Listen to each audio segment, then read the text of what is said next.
Welcome to my channel just for job.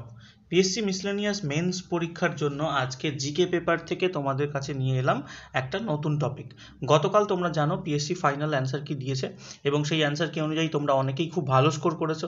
তাই আমার মনে হয় এই সময় কোনো রকম গুজবে কান না দিয়ে নিজের প্রস্তুতি চালিয়ে যাওয়াটাই শ্রেয়, এবং সেই জন্যে আজকে জিকে পেপার থেকে একটা নতুন টপিক নিয়ে এলাম। 15 নম্বরের একটা প্রশ্ন, এবং যেখানে বলা হয়েছে হাইলাইট দ্য কি features of the digital data protection act 2023। এটা খুবই গুরুত্বপূর্ণ একটা আইন। তোমরা যদি বিগত বছরের যে প্রশ্নগুলো রয়েছে সেই প্রশ্নগুলো একটু ভালো করে খেয়াল করো, সেখানে দেখবে প্রত্যেক বছর কোনো না কোনো একটা অ্যাক্টের ব্যাপারে জানতে চেয়েছে, যে অ্যাক্টগুলো সম্প্রতি চালু হয়েছে এরকম কোনো অ্যাক্ট। তো এবারে মানে পরীক্ষার জন্য এই যে ডিজিটাল ডাটা প্রোটেকশন অ্যাক্ট, যেটা কদিন আগেই আর কি 2023 সালে পার্লামেন্ট দ্বারা চালু হয়েছিল, এই অ্যাক্টটা ভীষণ ভীষণ গুরুত্বপূর্ণ। তো এই ডিজিটাল ডাটা প্রোটেকশন অ্যাক্ট কি বা এর মেন ফিচার্সগুলো কি কি, সেগুলো হচ্ছে এই পরীক্ষায় প্রশ্ন আসতে পারে। তো চলো আমরা সেটার ব্যাপারে এক এক করে জেনে নিই। প্রথমে আমরা একটু ডিজিটাল ডাটা প্রোটেকশন অ্যাক্টটা কি সেটা একটু জেনে নিই। যদি প্রশ্নটা এই যে 15 নম্বরের প্রশ্ন, এটা 10 এবং 5 এরকমও আসতে পারে। প্রথমে বলতে পারে যে what is digital data protection act, এবং তারপর বলতে পারে এর কি ফিচার্সগুলো কী কী, এরকমও আসতে পারে। তাই দুটো কিন্তু উত্তরই আমি দিয়ে রেখেছি এই প্রশ্নে। প্রথমে আসছি ডিজিটাল ডাটা প্রোটেকশন অ্যাক্ট 2023, এটা কি। দেখো, বলা হচ্ছে বর্তমান ডিজিটাল যুগের প্রধান যে চালিকা শক্তি, সেই চালিকা শক্তি হলো তথ্য বা ইনফরমেশন। আজকের দিনে তথ্য যে কোনো দেশকে খুব দ্রুত প্রভাবশালী করতে পারে, তাই নাগরিকদের তথ্যের সুরক্ষা আজকের দিনে আবশ্যক। ঠিক এই কারণে পার্লামেন্টে পাশ করা হয় একটা নতুন তথ্য সুরক্ষা আইন, যেটার নাম হচ্ছে ডিজিটাল ব্যক্তিগত তথ্য সুরক্ষা আইন, বা ইংরেজিতে আমরা যেটাকে বলছি digital personal data protection act 2023। আচ্ছা, এটা কিন্তু মিসলেনিয়াসের শর্ট ফর্ম আকারেও আসতে পারে, DPA, digital personal data protection act, এটাও কিন্তু তোমরা মনে রাখবে। নেক্সট, এরপরে আমি দেখো বলেছি আমি এটি কোনো ব্যক্তি বা কোনো সংস্থার ডিজিটাল ব্যক্তিগত তথ্য সংরক্ষণ এবং ব্যবহারের যে নিয়মাবলী সেটা নির্ধারণ করে, মানে এই আইনটা।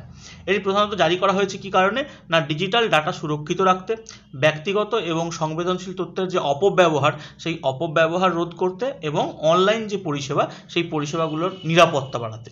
ঠিক আছে, এবার আমরা আসছি এই বিলটা কবে উঠলো, কবে পাস হলো সেটা একটু বলে দিই।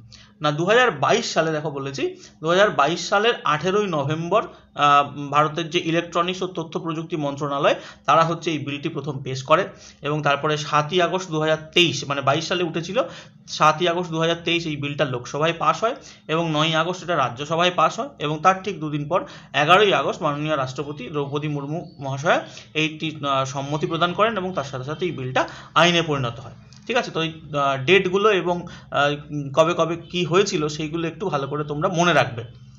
যদি বলে যে আইনটা কি, তখন সেটা বলতে কিন্তু এই জায়গাটা এটা কাজে লাগবে তথ্যগুলো। এবার আমরা সরাসরি চলে আসছি প্রশ্ন যেটা ছিল, যে এটার গুরুত্বপূর্ণ যে বৈশিষ্ট্যগুলো সেগুলো কি কি। দেখো, আমি পয়েন্ট করে সুন্দর করে লিখে দিয়েছি, যেমন আছে অ্যাজ ইট ইজ যদি লিখতে পারো খুব ভালো নাম্বারই পাবে। তো কি বলা হচ্ছে, যে প্রথম পয়েন্ট, যে কোন তথ্যের ওপর লাগু হবে, মানে এই যে তথ্য অধিকার আইন এটা কোন কোন তথ্যের ওপর লাগু হবে। না, ভারতের মধ্যে কোনো ব্যক্তি সম্পর্কে যে কোনো তথ্য যেটা অনলাইন মারফত গ্রহণ করা হয়েছে, অনলাইন মারফত গৃহীত হয়েছে, অথবা কোনো তথ্য অফলাইনে গ্রহণ করার পর তথ্যটিকে পরে অনলাইনে যুক্ত করা হয়েছে, ঠিক আছে, সেই সমস্ত তথ্যের ওপরে কিন্তু এই আইন জারি হবে। ঠিক আছে, যেটা অনলাইনে গ্রহণ করা হয়েছে তার ওপর যেমনি লাগু হবে, তেমনি কোনো তথ্য যদি অফলাইনে কালেক্ট করা হয়, তারপর যদি সেটাকে ডিজিটাইজ করা হয়, মানে তারপরে যদি সেটাকে আবার অনলাইনে অন্তর্ভুক্ত করা হয়, তাহলে তার ওপরেও কিন্তু এই আইনটা জারি হবে। পরিষ্কার, 1 নম্বর পয়েন্ট গেল। 2 নম্বর পয়েন্টে আসছে, দেখো সম্মতি গ্রহণ। সম্মতি গ্রহণ মানে তার যিনি তথ্য দিচ্ছেন তার সম্মতি আছে কিনা সেটা গ্রহণ করতে হবে। এখানে কি বলা হচ্ছে, যে তথ্য গ্রহণের পূর্বে প্রতিটি ব্যক্তির সম্মতি নিতে হবে। 2, মানে তার কনসেন্ট নিতে হবে। 2 বলা হচ্ছে গৃহীত তথ্য কোথায় কোন কাজে ব্যবহার করা হবে তাও কিন্তু জানাতে হবে, অর্থাৎ যে ব্যক্তি তথ্য দিচ্ছেন তাকে জানিয়ে দিতে হবে যে আপনার দেওয়া এই তথ্যটা আমরা কোন কোন জায়গায় ব্যবহার করব সেটা বলতে হবে। নাম্বার 3 কি বলা হচ্ছে, তথ্য প্রদানকারী ব্যক্তি স্বইচ্ছায় যে কোনো সময় সেই তথ্য উইথড্র করতে পারেন বা তুলে নিতে পারেন। তিনি যদি চান কখনো তার দেওয়া তথ্য পরে তিনি তুলে নিতে চান, তাহলে তিনি কিন্তু তুলে নিতে পারেন। ঠিক আছে, এক্সাম্পল হিসেবে বলতে পারি, ধরো ফেসবুক বা ইনস্টাগ্রাম একটা মাধ্যম যেখানে আমরা বিভিন্ন ব্যক্তিগত তথ্য দিয়ে থাকি। তো আমাদের যদি কখনো মনে হয় যে আমরা এই তথ্যগুলো তুলে নেব, ঠিক আছে, সমস্ত তথ্য ফেসবুককে বললাম যে ডিলিট করে দাও, তাহলে কিন্তু ফেসবুক ডিলিট করতে বাধ্য, সেই তথ্য তুলে নিতে বাধ্য। নেক্সট আর কি বলা হচ্ছে যে 18 বছরের যারা নিচে তাদের যদি ব্যক্তিগত তথ্য নেওয়া হয় তখন তাদের সেই সম্মতিটা তাদের পিতামাতার কাছ থেকে নিতে হবে। ঠিক আছে, আর একটা ব্যতিক্রম রয়েছে, সেটা কি না, ব্যতিক্রমটা হচ্ছে যদি সরকারি কোনো যখন সুবিধা প্রদান করা হচ্ছে, সরকারি কোনো গভর্নমেন্ট স্কিম দেওয়া হচ্ছে, তখন তার জন্য যদি তথ্য জানার প্রয়োজন হয় বা তথ্য গ্রহণ করার প্রয়োজন হয়, তখন কিন্তু প্রত্যেকের ব্যক্তিগত সম্মতি নেওয়ার কোনো প্রয়োজন নেই। মানে সরকার যখন তোমাকে কিছু দিচ্ছে, কোনো পরিষেবা দিচ্ছে, এবং তার জন্য যখন তোমার তথ্য নিচ্ছে, ফর্ম ফিল আপের দ্বারা হোক, বিভিন্ন কারণে হোক, তো সেই তথ্য নেওয়ার সময় কিন্তু তোমার কনসেন্টের কোনো প্রয়োজন নেই। মানে সরকারি সংস্থার ক্ষেত্রেই কেবলমাত্র, বেসরকারি সংস্থা হলে তখন কিন্তু সম্মতি নিতেই হবে। 2 নম্বর পয়েন্ট আশা করি বুঝতে পারলে, আমি পয়েন্ট করে সুন্দর করে দিয়েছি, মনে রাখতে যাতে সুবিধা হয় সেই জন্যে। 3 নম্বর পয়েন্টে দেখো বলেছি তথ্য প্রদানকারীদের অধিকার, মানে আমি যে তথ্য প্রদান করছি, আমরা ইন্ডিভিজুয়াল প্রত্যেক ব্যক্তি, তাদের কি কি অধিকার আছে। নাম্বার 1, তথ্য প্রদানকারী ব্যক্তিরা যে কোনো সময় তার তথ্য তুলে নিতে পারেন, আগে বলেছিলাম, তার পাশাপাশি তারা সংশোধন করতে পারেন। ঠিক আছে, আমার যদি কারেকশনের প্রয়োজন হয়, উপযুক্ত ডকুমেন্ট দেখিয়ে আমি সেই তথ্য কারেক্ট করতে পারি। 2, ভীষণ গুরুত্বপূর্ণ, যেমন আমরা বিভিন্ন ব্যাংকের ক্ষেত্রে হোক, বিভিন্ন এলআইসির ক্ষেত্রে হোক, আমরা নমিনি সিলেক্ট করে যাই যে মৃত্যুর পরে এটার মালিক হবে আরেকজন, যাকে আমরা নমিনি করছি। ঠিক সেরকমভাবে যদি কোনো ব্যক্তি মৃত্যুর পর তার ব্যক্তিগত তথ্যের ভবিষ্যৎ দায়ভার নেবেন এমন কাউকে নমিনি হিসাবে নিযুক্ত করতে চান, তাহলে তিনি কিন্তু নিযুক্ত করতে পারবেন। ঠিক আছে, এক্ষেত্রেও কিন্তু ব্যক্তিগত তথ্যের ক্ষেত্রে নমিনি নিযুক্ত করার একটা কনসেপ্ট আনা হয়েছে। নেক্সট বলা হচ্ছে কি, তথ্য নিয়ে যদি কোনো অভিযোগ যদি থাকে কারো ইন্ডিভিজুয়ালের, তাহলে কিন্তু তা জানানোর জন্য যে গ্রিভেন্স সেল তৈরি করে রাখতে হবে প্রত্যেকটা সংস্থাকে, বা তথ্য নিয়ে অভিযোগ জানানোর ব্যবস্থা রাখতে হবে। ঠিক আছে, গেল 3 নম্বর পয়েন্ট। 4 নম্বর পয়েন্টে এবার আসছি। 4 নম্বর পয়েন্টে দেখো বলা হয়েছে যে তথ্য প্রদানকারীদের দায়িত্ব, অর্থাৎ আমরা যারা তথ্য প্রদান করছি আমাদেরও কিন্তু বেশ কিছু দায়িত্ব রয়েছে। সেই দায়িত্বগুলো কি কি সেখানে বলা আছে যে যিনি তথ্য প্রদান করছেন তাকে সঠিক এবং উপযুক্ত তথ্য প্রদান করতে হবে।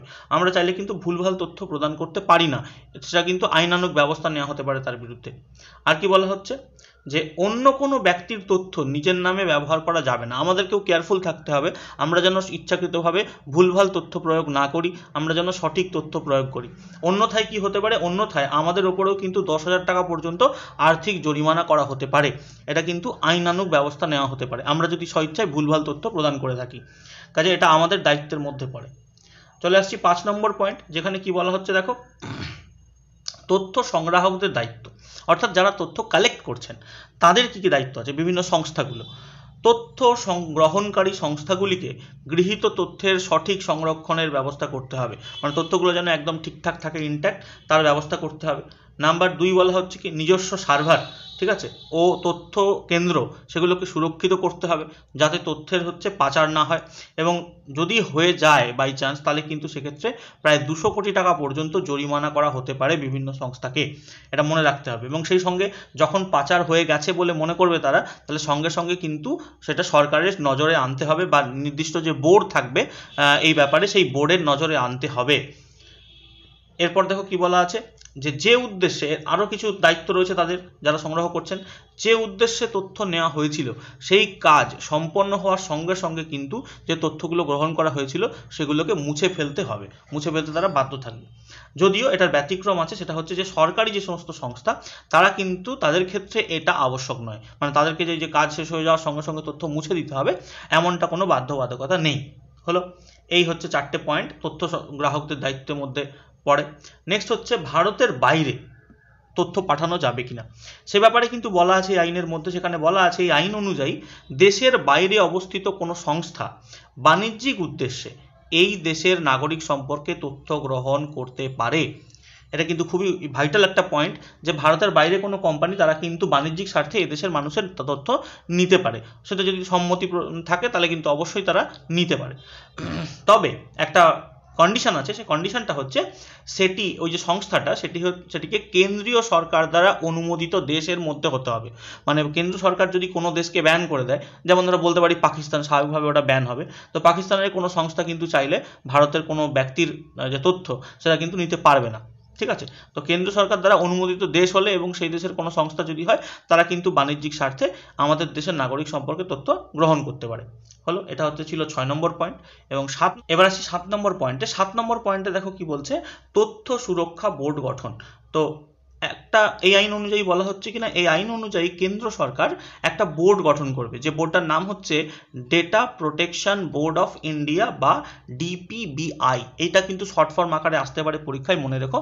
তো সেই বোর্ড তৈরি করবে এবং সেই বোর্ড কি করবে, এই আইনের সম্পূর্ণ সুরক্ষা সুনিশ্চিত করবে। অর্থাৎ যে সমস্ত রুলস অ্যান্ড রেগুলেশনসগুলো বলা হয়েছে এই আইনের মধ্যে, সেগুলো সুনিশ্চিত করবে হচ্ছে এই বোর্ড। এবং এই বোর্ড প্রতিটি তথ্য গ্রহণকারী সংস্থার গতিবিধির ওপর নজর রাখবে এবং প্রয়োজনে তাদের ওপরে স্যাংশন লাগাতে পারে, অর্থাৎ তাদের যে তথ্য গ্রহণ সেটা বন্ধও করে দিতে পারে যদি তারা তথ্য পাচার করে, ঠিক আছে, তথ্যের সংরক্ষণ ঠিকঠাক না করে, সেক্ষেত্রে কিন্তু তারা তাদের ওপরে স্যাংশন লাগাতে পারে। প্রয়োজনে তাদেরকে সামান্য করতে পারে, তলবও করতে পারে, এবং ব্যক্তিগতভাবেও কিন্তু কোনো ব্যক্তিকেও তলব করতে পারে। মোটামুটি এদের হাতে, এই বোর্ডের হাতে কিন্তু সর্বোচ্চ ক্ষমতা থাকবে এটাকে কন্ট্রোল করার জন্য। কাজেই বুঝতে পারলে যে আমাদের এই যে ডেটা প্রোটেকশন অ্যাক্ট, এটা কিন্তু ভীষণই গুরুত্বপূর্ণ একটা আইন, যে আইনটা পাশ হয়েছে পার্লামেন্টে। তো এই ছিল মোটামুটি আমাদের এই আইনের সম্পর্কে বিস্তারিত তথ্য এবং গুরুত্বপূর্ণ বৈশিষ্ট্য। যদি পরীক্ষায় আসে এটা, এই পয়েন্টগুলো তোমরা লিখলে কিন্তু পরীক্ষায় খুব ভালো নাম্বারই পাবে। আজকের ভিডিও এই পর্যন্তই, দেখা হচ্ছে আবার একটা নতুন ভিডিওতে।